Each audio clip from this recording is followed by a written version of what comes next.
अभी अभी यमन पर बड़ा हमला हो गया है। यमन पर अमेरिका का विध्वंसक हमला हो गया। अमेरिकी लड़ाकू विमानों की सना पर बमबारी की खबर आ रही है। यमन के सना पर एक के बाद एक 20 हवाई हमले हुए हैं। यमन की राजधानी सना को कैसे अमेरिका ने बड़े हमलों को अंजाम देकर दहला दिया है, ये तस्वीरें आपके सामने।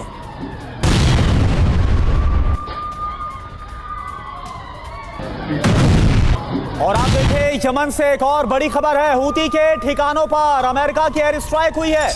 अमेरिका ने हूती के ठिकानों को टारगेट पर लिया है। अमेरिकी हमलों में हूती के कई ठिकाने तबाह हुए हैं। ये देखिए, आप तस्वीर हम आपको दिखा रहे हैं।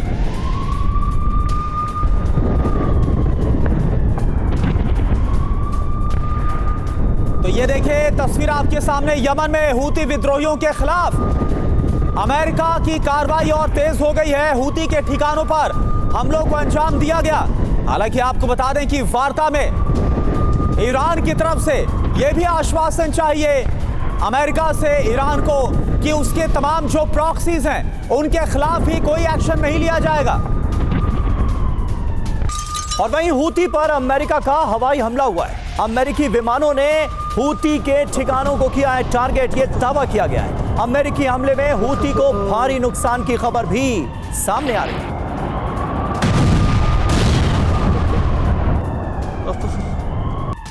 और आप देखिए, एक और बड़ी खबर यमन से है। यमन के 4 शहरों पर अमेरिका का विध्वंसक हमला। अमेरिका का सना, अमरान और हुदैदा पर एक साथ अटैक हुआ है। अमेरिकी सेना ने 29 हवाई हमलों को अंजाम दिया।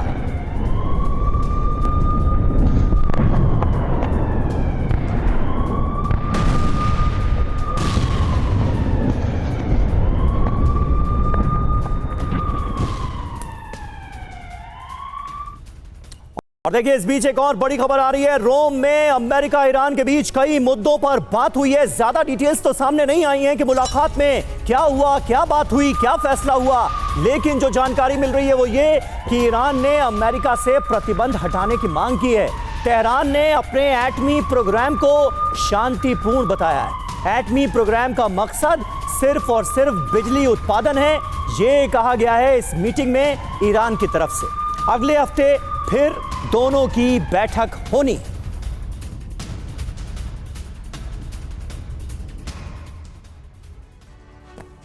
तो इस मुलाकात पर पूरी दुनिया की नजरें थीं। अब आपको बताते हैं कि अमेरिका और ईरान के बीच वार्ता में क्या क्या हुआ है। खामनेई का एटमी प्रोग्राम नहीं झुकेगा ईरान, यह क्लियर किया गया है। ईरान की तरफ से 6 शर्तें गिनाई गई। पहला, परमाणु कार्यक्रम समझौते से सख्त गारंटी मिले। दूसरा, भविष्य में अमेरिका समझौते से एक तरफा बाहर ना निकले। तीसरा, अगर अमेरिका ने डील तोड़ी तो ईरान को इसकी भरपाई मिले।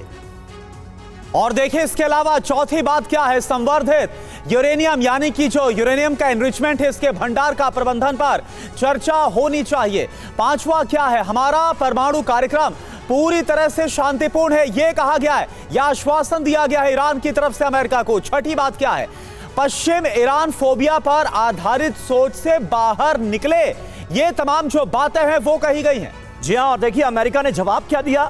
ईरान को परमाणु हथियार नहीं रखने दिए जाएंगे। यानी अमेरिका अपने पॉइंट को लेकर, अपनी बातों को लेकर पूरी तरह से एडमेंट नजर आ रहा है और अमेरिकी रुख में कोई बदलाव नहीं।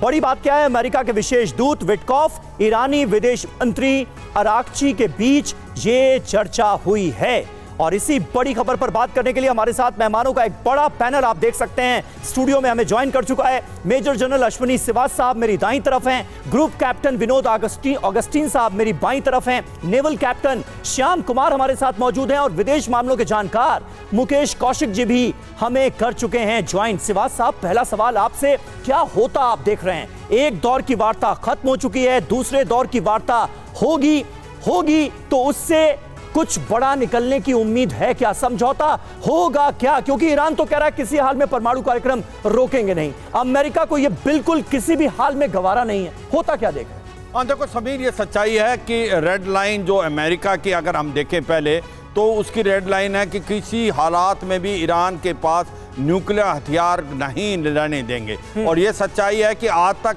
ईरान न्यूक्लियर हथियार क्यों नहीं बना पाया, क्योंकि जब भी वो न्यूक्लियर हथियार बनाने के करीब होता था तो इजराइल और अमेरिका ने उसकी न्यूक्लियर फैसिलिटी पर हमला किया और बर्बाद किया। अब बात आती है, क्या अब सिचुएशन है क्या कि ईरान और यूएस के बीच में कोई ना कोई समझौता होगा? मुझे लगता है समझौता होगा, इसीलिए ये बातचीत हो रही है। पहले ओमान में हुई, अब इटली के अंदर हुई। उसकी वजह ये है देखो सच्चाई ये है कि अब ईरान को भी लगता है, जो इनके अयातुल्लाह अल खमानी सुप्रीम लीडर हैं, प्लस इस प्रेसिडेंट है पेजेस्कियान, उनको लगता है इकॉनमी अच्छा नहीं कर रही, अनएम्प्लॉयमेंट है, इन्फ्लेशन है और बहुत ज़्यादा इनके ऊपर सैंक्शन लगी हुई है। तो वो भी चाहते हैं कहीं ना कहीं बातचीत हो। मुझे लगता है क्योंकि बातचीत हो रही है, कोई ना कोई सोल्यूशन निकलेगा। और मगर ये सच्चाई है, ईरान भी इस बातचीत में जो 6 गारंटी ली हैं, उसमें से कम 3-4 में अमेरिका उनको, यानी कुल मिलाकर सर ये हम देख रहे हैं कि भले ही 2 दौर की बातचीत हुई है,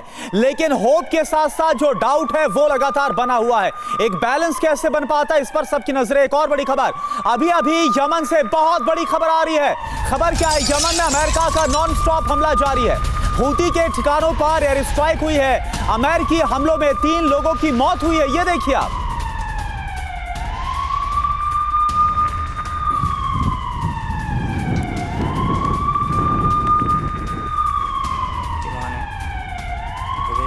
और देखिए इस बीच एक बड़ी खबर आ रही है, रेड सी से जुड़ी। लाल सागर में हूती का ड्रोन हमला नाकाम किया गया है। फ्रांस ने ड्रोन हमले को नाकाम किया है, यानी हूती एक और हमला करने की फिराक पे था। फ्रांसीसी नेवी ने हूती के ड्रोन को मार गिराया है। ये तस्वीरें उसी दौरान की। और देखिए आप, रोम में जो वार्ता हुई, इटली की इस बातचीत के साथ साथ ईरान में बैठक भी हो रही है। यानी कि 2 मोर्चों पर जो ईरान है वो अपनी तैयारियों को अंजाम देता हुआ नजर आ रहा है। राष्ट्रपति पेजेश्कियान ने बैठक बुलाई थी। ये देखिए आप, यूएस से वार्ता नाकाम होने पर नई रणनीति भी बनाई जाएगी।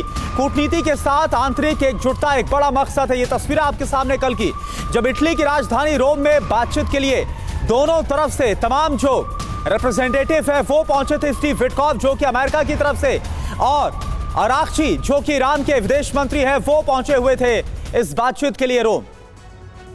तो आप देखिए, अब आपको यह बता देते हैं कि आखिर अमेरिका के साथ जो वार्ता है, इस पर आयतुल्लाह खामनेई पूरी तरह से अलर्ट क्यों है? क्यों जो ईरान है वो पूरी तरह से भरोसा भी अमेरिका को लेकर जाहिर नहीं कर पा रहा? यह अपने आप में एक बड़ा सवाल है। उन्होंने ईरानी वार्ताकारों को 9 सिद्धांतों पर आधारित समझौते के लिए पूर्ण अधिकार दिए हैं। कौन से हैं वो अधिकार? आइए फटाफट आपको बता देते हैं पॉइंटर्स के जरिए। खामनेई के 9 सिद्धांत क्या हैं? अरब में महाविनाश कैसे इन सिद्धांतों से बचने वाला है? पहला है गंभीरता, दूसरा है गारंटी, सुरक्षा की गारंटी चाहते हैं ईरान, आयतुल्लाह खामनेई। एक संतुलन चाहते हैं, एक बैलेंस चाहते हैं, यानी कि जो न्यूक्लियर प्रोग्राम है वो पूरी तरह से खत्म करने पर भी ईरान राजी नहीं है। कोई धमकी नहीं होगी, चाहे वो अमेरिका हो या फिर वो इजराइल हो। प्रतिबंधों को पूरी तरह से हटाया जाएगा, तमाम सैंक्शंस जो लगाए गए। लीबिया मॉडल स्वीकार होगा जिसकी वकालत इजराइल की तरफ से की गई थी। इजराइल पर नियंत्रण रखे अमेरिका, यह भी सिद्धांत है जिसको आगे रखकर वार्ता को आगे बढ़ा रहा ईरान। निवेश में सुविधाजनक बनाना है और झुकना नहीं है, यानी कि सरेंडर नहीं करना है, अमेरिका हो या फिर इजराइल हो, उनकी धमकियों के सामने, उनकी शर्तों के सामने।